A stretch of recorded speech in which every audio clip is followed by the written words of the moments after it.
محبوب خدا، امام الانبیاء، خاتم النبیین، رحمت للعالمین یعنی حضرت محمد مصطفیٰ احمد مجتبی صلی اللہ علیہ وسلم تشریف فرمائے بسط عز و جلال ہوئے۔ سبحان اللہ، ربیع الاول کی 12ویں تاریخ کتنی مقدس، جس نے ایسی سعادت پائی، اور پیر کا روز کتنا مبارک تھا جس میں حضور صلی اللہ علیہ وسلم نے نزول اجلال فرمایا۔ فتبارک اللہ احسن الخالقین وما ارسلناک الا رحمت للعالمین۔ نبیوں میں رحمت لقب پانے والا، مرادیں غریبوں کی برلانے والا، مصیبت میں غیروں کے کام آنے والا، وہ اپنے پرائے کا غم کھانے والا۔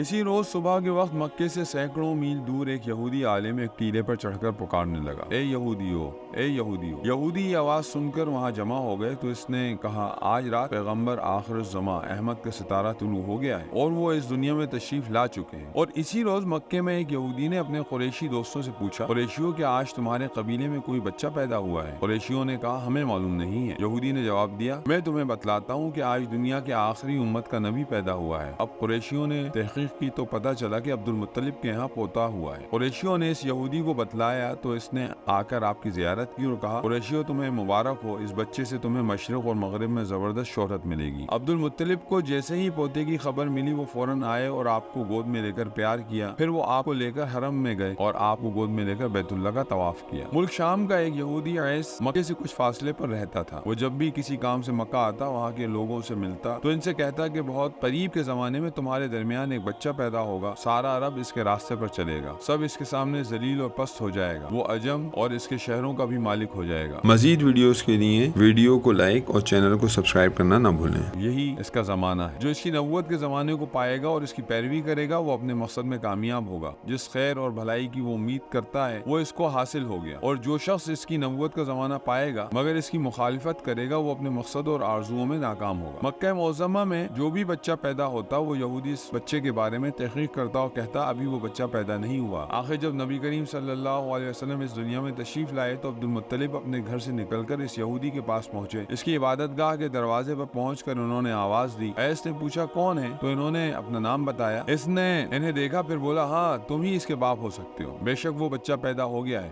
جس کے بارے میں تم لوگوں سے کہا کرتا تھا۔ وہ ستارہ آج طلوع ہو گیا ہے جو اس بچے کی پیدائش کی علامت، اور اس کی علامت یہ ہے کہ اس وقت اس بچے کو درد ہو رہا ہے، یہ تکلیف اسے 3 دن تک رہے گی اور اس کے بعد یہ ٹھیک ہو جائے گا۔ راہب نے جو یہ کہا تھا کہ بچہ 3 دن تک تکلیف میں رہے گا تو اس کی تفصیل یہ ہے کہ آپ نے 3 دن تک دودھ نہیں پیا، اور یہودی نے یہ کہا تھا کہ ہاں آپ ہی اس کے باپ ہو سکتے ہیں۔ اس سے یہ مراد ہے کہ عربوں میں دادا کو باپ کہا جاتا ہے، اور نبی کریم صلی اللہ علیہ وسلم نے ایک بار خود فرمایا تھا، میں عبد المطلب کا بیٹا ہوں۔ یہودی نے عبد المطلب سے یہ بھی کہا تھا، اس بارے میں اپنی زبان بند رکھیں، یعنی کسی کو کچھ نہ بتائیں، ورنہ لوگ اس بچے سے زبردست حسد کریں گے، اتنا حسد کریں گے کہ آج تک کسی نے نہیں کیا، اور اس کی اس قدر مخالفت ہوگی کہ دنیا میں اور کسی کی اتنی مخالفت نہیں ہوئی۔ پوتے کے متعلق یہ باتیں سن کر عبد المطلب نے ایس سے آپ کی عمر پوچھی۔ اس نے کہا اگر اس بچے کی عمر طبی ہوئی تو بھی 70 سال تک نہیں ہوگی، بلکہ اس سے پہلے ہی 61 یا 63 سال کی عمر میں وفات ہو جائے گی، اور اس کی امت کی اوسط عمر بھی اتنی ہوگی۔ اس کی پیدائش کے وقت دنیا کے وہ ٹوٹ کر گر جائیں گے۔ ساری علامات اس یہودی نے گزشتہ انبیاء کی پیش گوئیوں سے معلوم کی تھی جو بالکل سچ ثابت ہوئی۔ قریش کے کچھ لوگ عمر بن نوفل اور عبداللہ بن حبش وغیرہ ایک بت پرست کے پاس جایا کرتے تھے۔ یہ اس رات بھی اس بت پرست کے ہاں گئے۔ انہوں نے دیکھا وہ بت اوندھے منہ گرا پڑا ہے۔ انہوں نے اس کو اٹھایا، سیدھا کر دیا، مگر وہ پھر گر گیا۔ انہوں نے پھر اس کو سیدھا کیا، وہ پھر الٹا ہو گیا۔ ان لوگوں کو بہت حیرت ہوئی، یہ بات بہت عجیب لگی۔ تب اس بت سے آواز نکلی۔ یہ ایک ایسے بچے کی پیدائش کی خبر ہے جس کے نور سے مشرق اور مغرب میں زمین کے تمام گوشے منور ہو گئے۔ بت سے نکلنے والی آواز نے انہیں اور زیادہ حیرت زدہ کر دیا۔ اس کے علاوہ ایک واقعہ یہ پیش آیا کہ ایران کے شہنشاہ کسریٰ نوشیروان کا محل ہلنے لگا اور اس میں شگاف پڑ گئے۔ نوشیروان کا یہ محل نہایت مضبوط تھا، بڑے بڑے پتھروں اور چونے سے تعمیر کیا گیا تھا۔ اس واقعے سے پوری سلطنت میں دہشت پھیل گئی۔ شگاف پڑنے سے خوفناک آواز بھی نکلی تھی۔ محل کے 14 کنگورے ٹوٹ کر نیچے آ گرے تھے۔ آپ کی پیدائش پر ایک واقعہ یہ پیش آیا کہ فارس کے تمام آتش کدوں کی وہ آگ بجھ گئی جس کی وہ پوجا کرتے تھے اور اس کو بجھنے نہیں دیتے تھے، لیکن اس رات میں ایک ہی وقت میں تمام کے تمام آتش کدوں کی آگ آنن فانن بجھ گئی۔ آگ کے پوجنے والوں میں رونا پیٹنا مچ گیا۔ کسریٰ کو یہ تمام اطلاعات ملی تو اس نے ایک کاہن کو بلایا۔ اس نے اپنے محل میں شگاف پڑھنے اور آتش کدوں کی آگ بجھنے کے واقعات اسے سنا کر پوچھا، آخر ایسا کیوں ہو رہا ہے؟ وہ کاہن خود تو جواب نہ دے سکا، تاہم اس نے کہا ان سوالات کے جوابات میرا ماموں دے سکتا ہے، اس کا نام ستی ہے۔ نوشیروان نے کہا تم اس سے ملو اور سوالات کے جواب لاؤ۔ وہ گیا اور ستی سے ملا، اس سے یہ واقعہ سنائے۔ اس نے سن کر کہا ایک عصا والے نبی ظاہر ہوں گے جو عرب و شام پر چھا جائیں گے اور جو کچھ ہونے والا ہے ہو کر رہے گا۔ اس نے یہ جواب کسریٰ کو بتایا۔ اس وقت تک کسریٰ نے دوسرے کاہنوں سے بھی معلومات حاصل کر لی تھی، چنانچہ یہ سن کر اس نے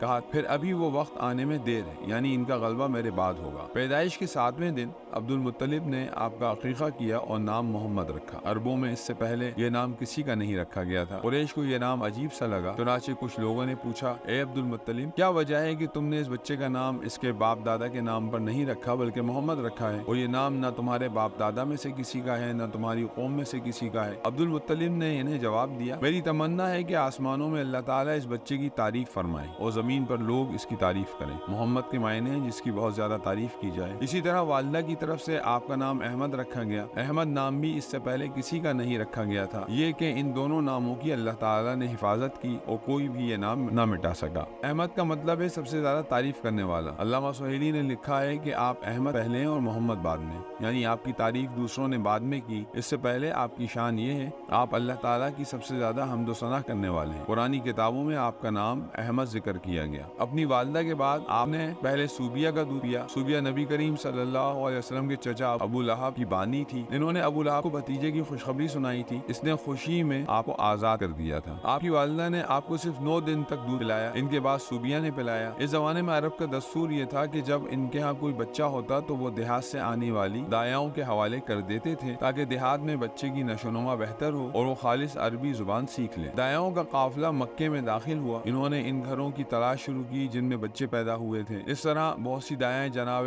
عبد المطلب کے گھر بھی آئیں، نبی کریم صلی اللہ علیہ وسلم کو دیکھا، لیکن جب انہیں معلوم ہوا کہ یہ بچہ تو یتیم پیدا ہوا ہے تو اس خیال سے چھوڑ کر آگے بڑھ گئی کہ یتیم بچے کے گھرانے سے انہیں کیا ملے گا۔ اسی طرح دایائیں آتی رہیں جاتی رہیں، کسی نے بھی آپ صلی اللہ علیہ وسلم کو دودھ پلانا منظور نہ کیا، اور کرتی بھی کیسے؟ یہ سعادت تو حضرت حلیمہ کے حصے میں آنا تھی جو کہ دوسری عورتوں کے بعد مکے میں داخل ہوئی۔ ان کی اونٹنی بہت کمزور اور مریل تھی، اس کی وجہ سے حلیمہ قافلے سے بہت پیچھے رہ جاتی تھی۔ اس وقت بھی ایسا ہی ہوا، وہ سب سے آخر میں مکے میں داخل ہوئی۔ جب حلیمہ مکے پہنچی تو انہیں معلوم ہوا کہ سب عورتوں کو کوئی نہ کوئی بچہ مل گیا ہے اور اب صرف وہ بغیر بچے کے رہ گئی ہیں، اور اب کوئی بچہ باقی نہیں بچا۔ ہاں ایک یتیم بچہ ضرور باقی ہے جسے دوسری عورتیں چھوڑ گئی ہیں۔ حلیمہ سعدیہ نے اپنے شوہر عبداللہ بن حارث سے کہا خدا کی قسم مجھے یہ بات بہت ناگوار گزر رہی ہے کہ میں بچے کے بغیر جاؤں، سب عورتیں بچے لے کر جائیں، یہ مجھے تانا دیں گی، اس لیے کیوں نہ ہم اسی یتیم بچے کو لے لیں۔ عبداللہ بن حارث بولے کوئی حرج نہیں، ہو سکتا ہے اللہ اسی بچے کے ذریعے ہمیں خیر و برکت عطا فرما دیں۔ چنانچہ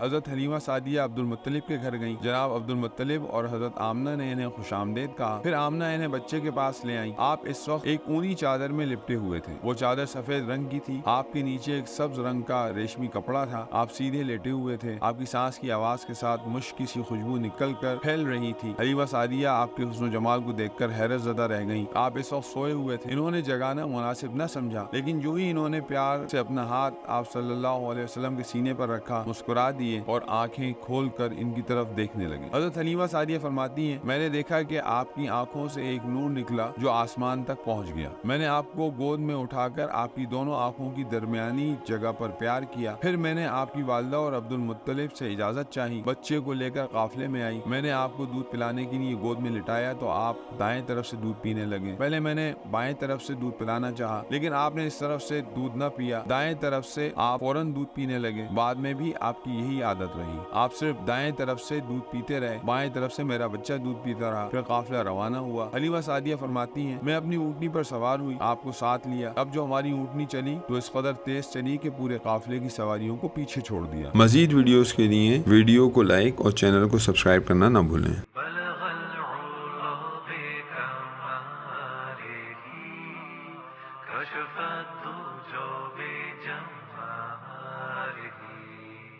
حسنت جميع خصاله صلوا عليه